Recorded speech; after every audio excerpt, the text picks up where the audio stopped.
I do want to make clear that there was no way to know what was coming. The difference between creating training for snow days is that those were going to become e-learning.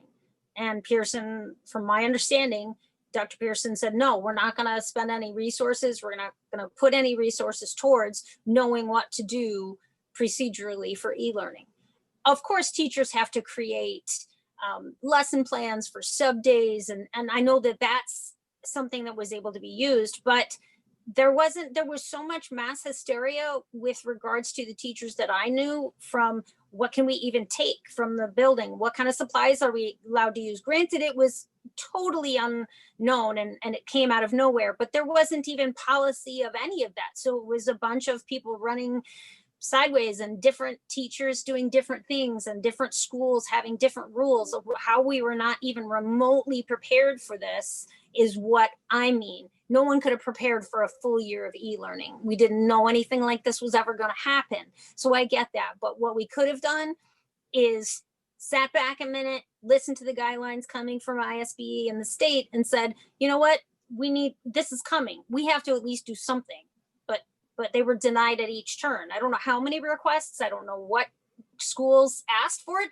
I just know that there were a lot of teachers that spoke up about, hey, we need to do this. This is what's coming from ISBE and snow days.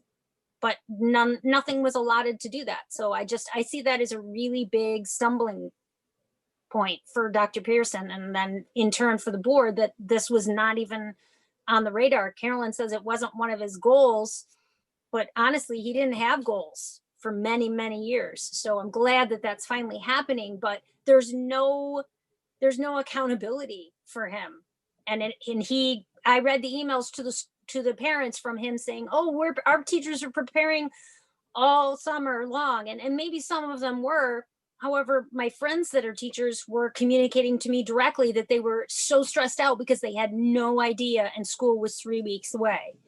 So to me, that doesn't look like your teachers are really working hard preparing. I'm sure people were having meetings and doing other things, but the teachers themselves, like Pearson said, they were not prepared. And then that's just really unfortunate. That's a major drop of the ball, in my humble opinion. Visit my website at katebell.d303.com. Visit my Facebook page at Kate Bell for CUSD 303 School Board Member.